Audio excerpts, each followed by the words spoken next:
I'm here with one of my longest term friends from Malta. It's been years, my friend. It's been a lot. I think 4 or 5 years, if not more. I think we've hit 5 years now, Gordon. Wow, most people are like, get rid of me before then.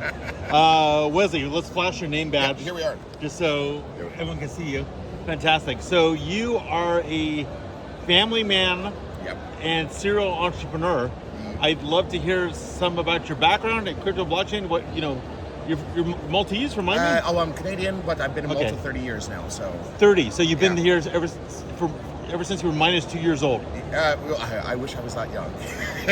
No, but I came to Malta when it was Malta has two eras: pre-internet days and post-internet days. Pre-internet days, it was a bit of a backwater.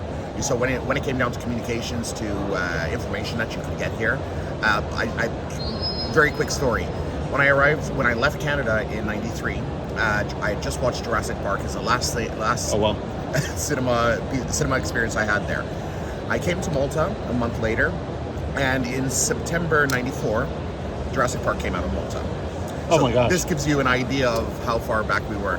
But then all of a sudden the internet hit. And the internet allowed for a lot of possibilities for a little island that doesn't have natural resources. It just has sun. It has, some great potatoes. But that's about great it. History, great amazing history. Great architecture, in my opinion. But it's also had a history of traders, a history of people who can hustle. They can find ways to make money out of nothing, and I think that might be ingrained in the Maltese blood.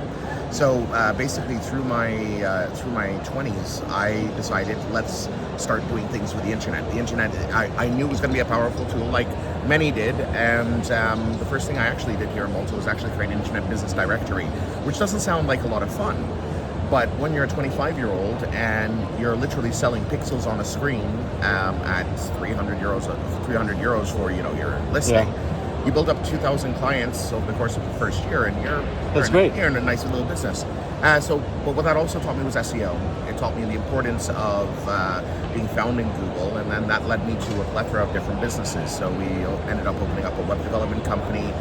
We opened up a number of tourism products, a ticketing company. I also own event agencies, so bringing down international acts, comedy satire company as well. Satire, really? Yeah, so I have a lot of... It's like the Maltese Onion? Like the Maltese Onion, and literally, our entire concept was to ridicule the government. Well, not ridicule, but rather hold them to account through comedy. And just don't get into any cars. Yeah. No. I will just no comment on that one. No comment on that one because I am actually I'm actually a diplomat for the Maltese government. Oh, I don't even know what I was talking about. Nothing to see here, folks. Okay. But no. More importantly, what's happened over the years is Malta has always been a very had a business pro approach. It started with online gambling. Then they had this whole blockchain island concept, which was probably what originally attracted you to Malta. Sure. They created regulation. There were some mistakes that were made along the way, but it made me fall in love with blockchain. In fact, I got into the blockchain space looking for funding, like most people did. But the underlying technology is what really captured me. It was the fact that you can have the transparency, the truth. There's no way you can cheat, which I thought was almost contrary to what a lot of principles were in a lot of business. So I really love this idea that we can have every transaction there. You can't cheat out. You can't say this didn't happen. So that actually led me to start speaking to a lot of blockchain companies, and having been a tech builder, I think I've built about, for myself and for other clients, about 40 different tech products. I went in and helped create monetization strategies for a lot of companies that were just thinking, let's do a token go up, that's our business plan. So I would go in and create product, create a way for them to actually have a business plan outside of the token go up concept, and the rest is history. Go up. It's been a very fun ride. I mean, today I think you mentioned also you have 11 active companies now. Yes, one of them is 11 active companies. One of them is a skill game platform, so it was live interactive games. So you could, as a presenter yourself, you could be the host of your own game show, so to speak. And the whole idea was to make YouTubers and influencers have their own game shows and find different ways to monetize.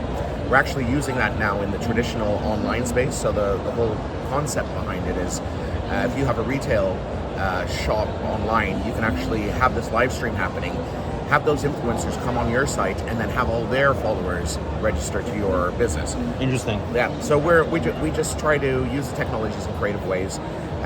Today I'm looking forward to what's happening in the next run, which we all know is around the corner. I think it's going to be highly focused on social. I think social is going to be the main driver of what's going to happen. So the Web3 element mixing with social value. So where as an individual, as a community builder, you will actually be paid for bringing in good community, having quality content, and having people engage with your content.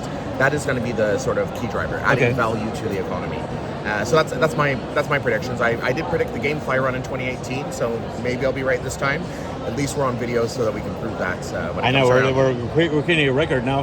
Now we just need to stick it on IPFS. So that's it. And you can't refute it later. Nope. And I never will, because at the end of the day, these predictions, we are predictions that we're going with our gut, but it's something in a trend will happen.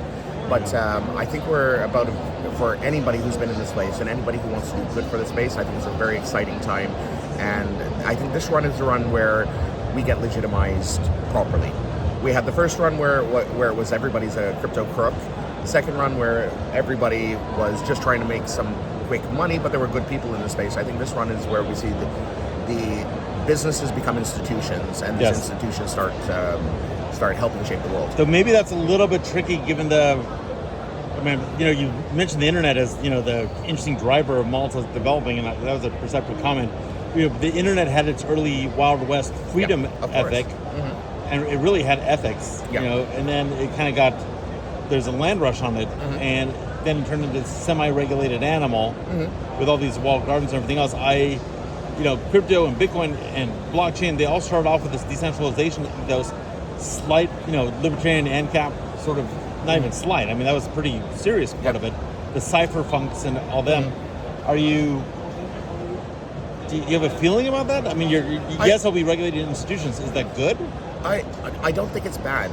Because again, we want decentralization in places like Bitcoin. We don't want people to be printing more and more and more and more money to devalue what we're doing. So the decentralization there is great. But in some other cases, a little bit of centralization helps protect the clientele. Regulation helps protect the clientele. Yesterday I was on a panel where we were talking about GameFi and how NFTs are going to play in the whole space.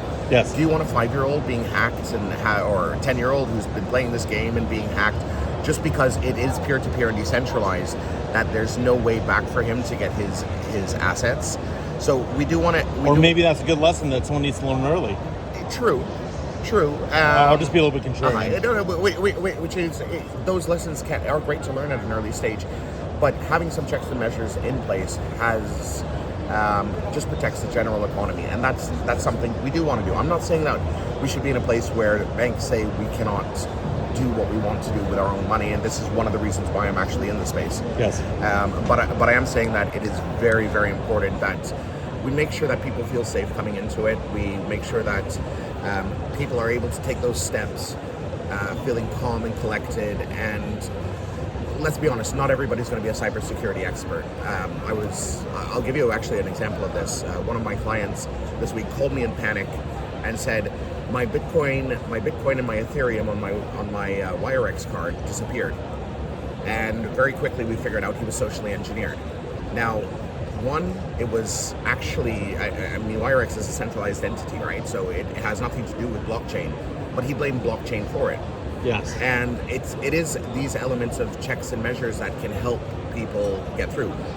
Funnily enough, the next day I happened to meet the CEO of WireX. I think you guys were on the same panel together.